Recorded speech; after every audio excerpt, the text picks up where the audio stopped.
Hey, it's Brian. So I'm recording this on November 8th, 2019, and it's probably going to go on YouTube on November 9th. And the date there is going to be the annual meeting of the United Daughters of the Confederacy. They're meeting in Atlanta this year. I cannot march all the way to Georgia to join the protest that's being led by the frontline organization working to end racism, or Flower United. So in lieu of going to Georgia, I'm going to give a little history lesson. This is mostly going to be borrowed from Dixie's Daughters. It's really good academic history. Professor Karen Cox is professor of philosophy, University of North Carolina at Charlotte. Um, it's a respected book. It does an awful lot of sentence, footnote, primary source, sentence, footnote, primary source, which is my own personal favorite kind of history. She actually started the research on this book while working at the Museum of Cape Fear. The Cape Fear is a river in North Carolina, so she was working at the Museum of the Cape Fear in Fayetteville, North Carolina, which is where Fort Bragg is, but it's also where a bunch of my family is from. So I spent my summers there as a kid helping my grandfather on his watermelon farm. So you ever been on a southern road and you've seen an old guy and a little kid with a pickup truck full of watermelons on the side of the road? I was basically that kid. And we spent a lot of time with him telling me falsehoods about the Civil War. Right? And this educated guy, he's a smart guy. He had a master's degree. He was a school administrator. He could read Latin, and he believed a lot of falsehoods about the Civil War that he passed along to me. So Professor Cox came out of Fayetteville with a slightly better historical understanding than I came out of Fayetteville having.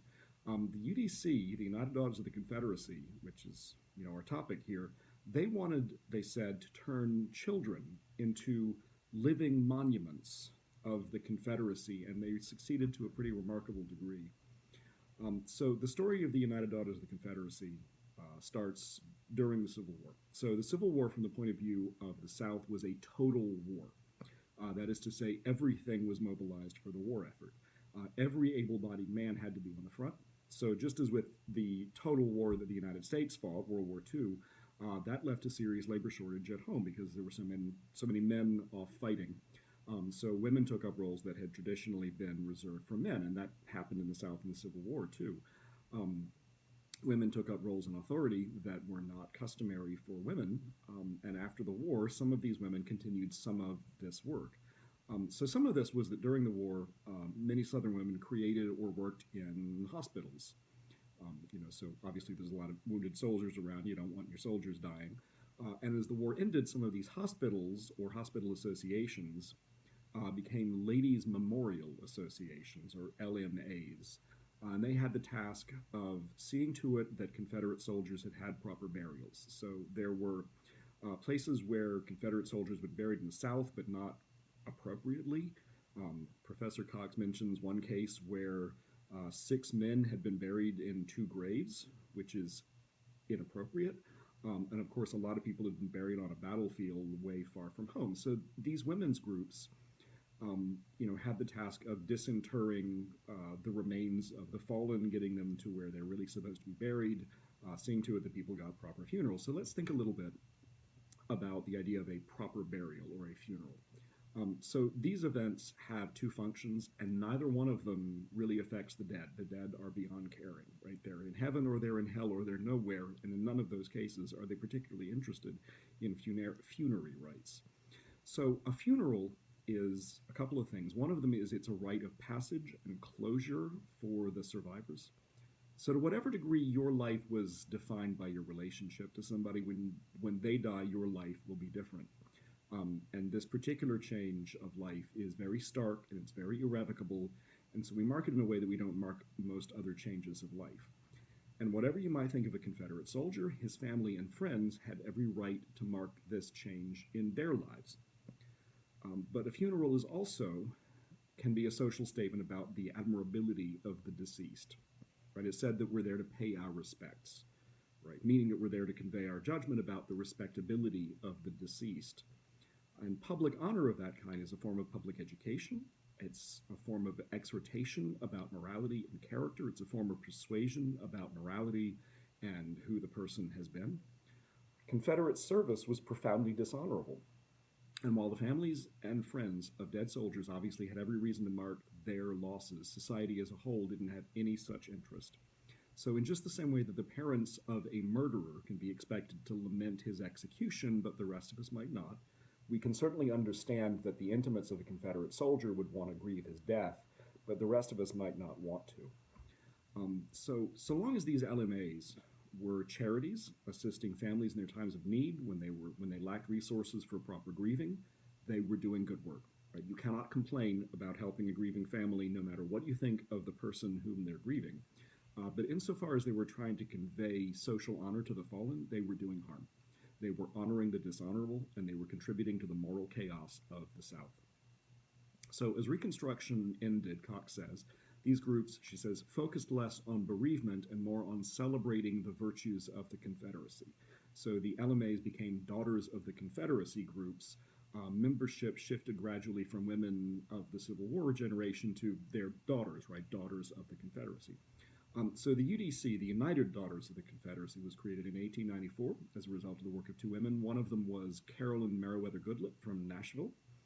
She had worked on memorialization since the end of the war. The second one was Anna Davenport Rains from Savannah. She was the daughter of a Confederate officer.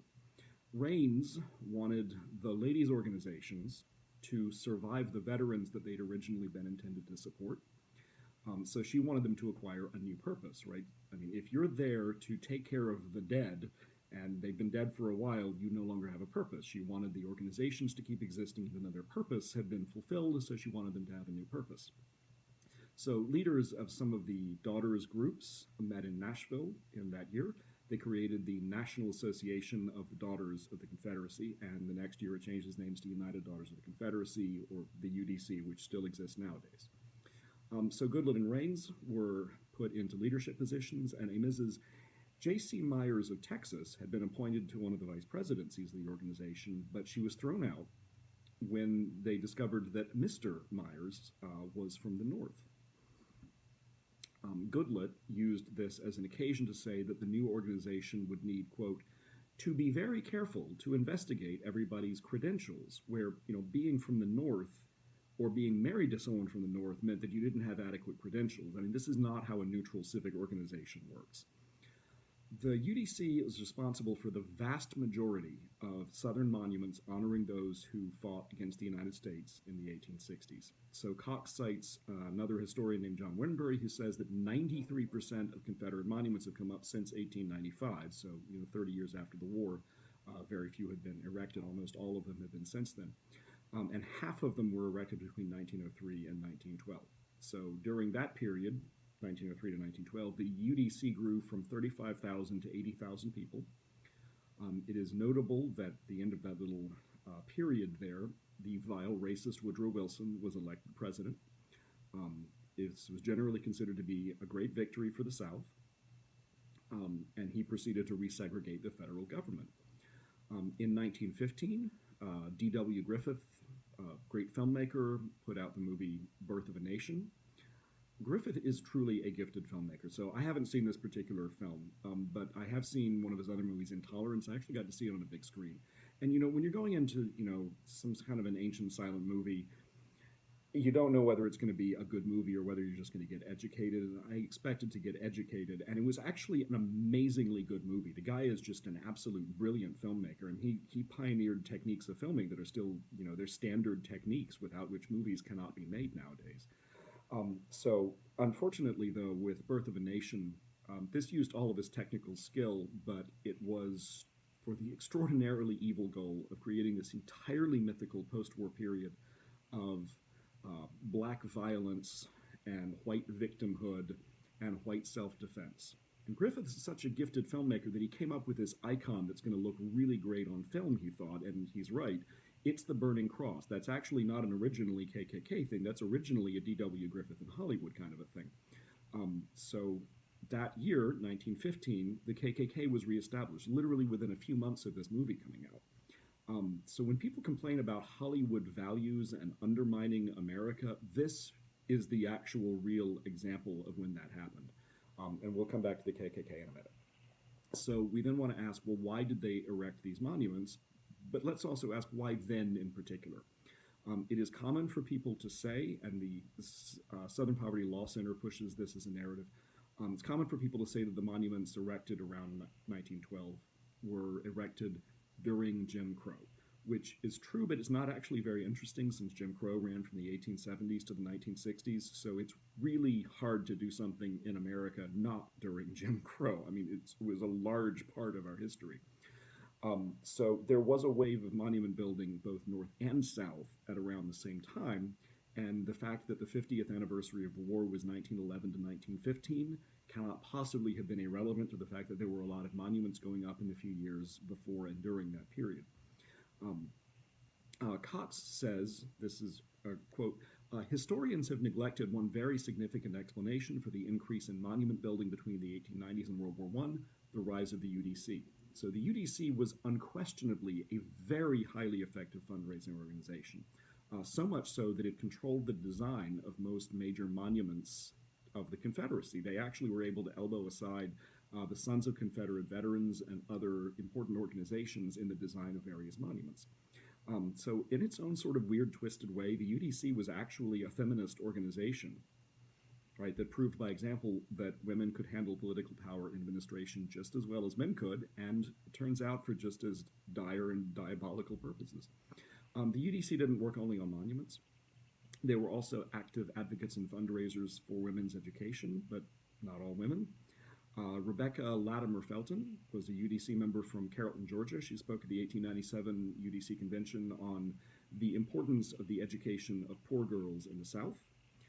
Incidentally, by the way, she was also the first woman in the U.S. Senate. She served for one day on November 21st, 1922. She was actually also the last slaveholder to be in the Senate. She was a public advocate of lynchings. She said, you know, we should probably have 1,000 lynchings a week.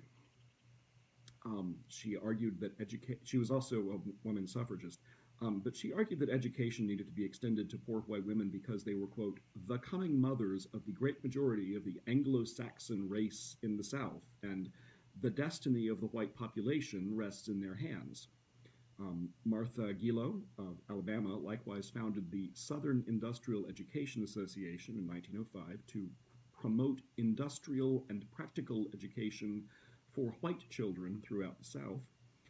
And she asked for UDC help to educate neglected Southern white children because they were white of the pure Anglo-Saxon race. I would just like to ask anybody who thinks that there were a whole pile of black Confederate soldiers, how it is that these women kind of come out asking the UDC to help the daughters of Confederate soldiers, but only white ones, if there were all of those black Confederate soldiers who presumably had daughters. I mean, these people were under no bizarre delusion that the Confederate Army had been racially diverse. They were perfectly aware that it was a strictly white organization. So Cox says that UDC President General Lizzie George Henderson of Mississippi said that the UDC should not educate any but Confederate children, and definitely not the children of the mountain whites who fought against the South. Bear in mind that many white Southerners remained true to the Union, especially in Appalachia, hence the mountain whites and other areas where slavery had never taken hold. The UDC wanted to punish their descendants 50 years later for their fidelity to their country. So returning back to the UDC's mission to conceal history with monuments, in 1902, Adelia Donovan, a member from Texas, said to a UDC convention, quote, what lies before us is not only loyalty to memories, but loyalty to principles, not only building of monuments, but the vindication of the men of the Confederacy. To vindicate is to show to have been right. The Sons of Confederate Veterans adopted Deo Vindice, or God will vindicate us, as their motto. So we'll come back to vindication in a minute. To the end of vindicating their ancestors, the UDC created the Office of Historian General in 1908. Mildred Lewis Rutherford of Athens, Georgia, was elected in 1910. She held it for a 5-year term. She wrote, slavery was no disgrace to the owned or the owner, which is half true. She described slavery as one of, quote, the greatest missionary and educational endeavors that the world has ever known. Unfortunately, she wrote elsewhere, slavery ended and brought the vote to African Americans, which was a disaster because, she said, Negro suffrage was a crime against the white people of the South. In 1915, after her 5-year term, Rutherford was replaced by Mrs. Laura Martin Rose, who had in 1914 written The Ku Klux Klan, or Invisible Empire. That's the title of this book that was adopted as a textbook in a number of places in the South, most notably Mississippi. Um, and remember, that's 1914, that's 1 year before the KKK was reestablished. And she says that this book is dedicated by the author to the youth of the Southland, hoping that a perusal of its pages will inspire them with respect and admiration for the Confederate soldiers, who were the real Ku Klux, and whose deeds of courage and valor have never been surpassed and rarely equaled in the annals of history. So, in 1914, the person who was going to be the Historian General of the UDC a year later was able to explain that the Confederacy and the KKK were one thing. Here's how she opens the first chapter of the book. The Ku Klux Klan, or the Invisible Empire as it was also called, was an organization formed at the close of the war between the states. That's the Confederati name for the Civil War. During the period known as Reconstruction, for the purpose of protecting the homes and women of the South. That didn't happen. That is not why the KKK was created. The KKK did not protect white women in white homes. It terrorized black men at the polls and at their homes, and it raped and tortured and murdered them and their wives and their children. The KKK won by night what the Confederate Army had not been able to win by day, which was a continuation of slavery. They just gave it the new name of Jim Crow, and it was more complicated and more diffuse and harder to identify. The KKK was the Confederacy laid bare, without any pretense of nobility or chivalry. And that's who the UDC wanted to vindicate, and it's also what they inspired. And she goes on, she says, hope remained despite the end of the war. For many of those brave heroes, the Confederate soldiers, who endured all the hardships of those 4 terrible years of war, were still left to protect with their last drop of blood their beloved Southland. These conditions, as described in the above lines, at the close of the war between the states, called into existence the KKK, and this organization proved the solution of a problem that confronted the South during the dark days of Reconstruction and relieved a situation fraught with more terrors than the war itself. The South was soon under what is known as the carpetbag regime. Men without principle were in power, and Negroes, already demoralized by their freedom, got that? Already demoralized by their freedom, right? They were really bummed out that they were no longer enslaved, were elevated to the highest positions. The black and tan government, composed of Republican carpetbaggers, homemade Yankees or scalawags, that's Southerners who remained true to the Union, and ignorant and brutal Negroes, now held full sway. Union leagues, whose members were mainly Negroes and the lowest element of whites, were hotbeds for engendering racial strife.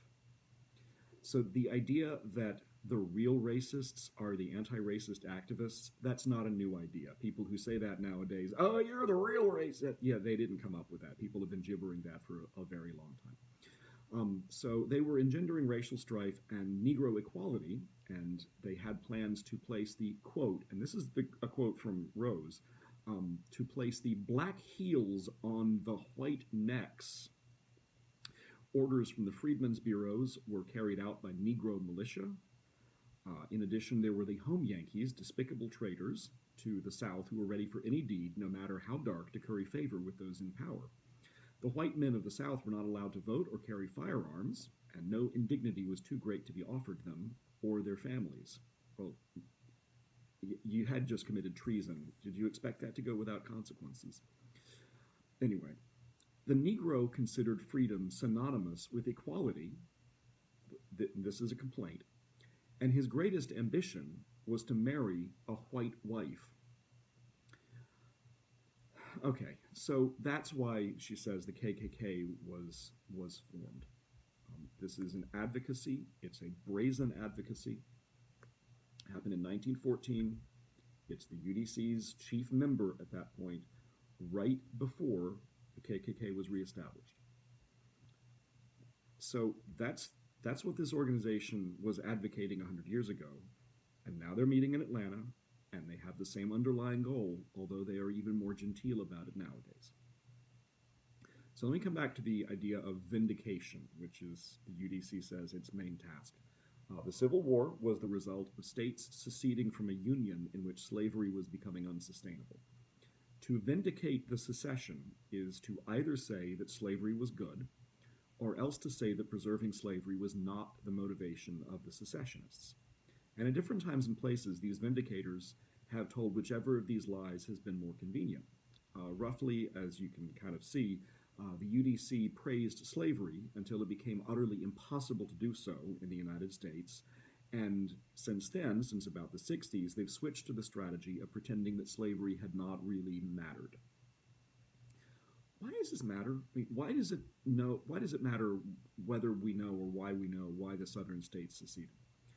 If you can't tell that the southern states seceded to preserve slavery, despite the fact that they screamed it as loudly as is physically possible in every publication, declaration, letter, speech, editorial, and other genre or medium available to them at the time, then you definitely cannot recognize white supremacy in any other context. If you can't tell what slavery was, you can't tell what anything else is. And that means that you cannot understand American history as a whole. So it is said that those who forget their history are doomed to repeat it, and that's true. But if you liked some history that somebody else suffered through, and you want to doom them to repeat it, then you would naturally try to get them to forget it. And the UDC was smart and farsighted. Their monuments were designed to sustain white supremacy by direct praise, but now they sustain it by concealing it or praising it, depending on what someone needs it to do at the moment. As a general rule, they are used to conceal our history, to try to prevent us from knowing our history, but as we saw back in Charlottesville, they can still be deployed or rallied around as a tool by which to praise white supremacy. So please tell your local daughters, disband. Our ancestors cannot be vindicated because they were wrong, and no amount of lying is going to change that. And also, please read Professor Cox's book. It'll really help you understand how Americans sort of digest and process our history. I don't know whether she would agree with some of the things that I've said, but her book is certainly a good one. You should pay attention to it.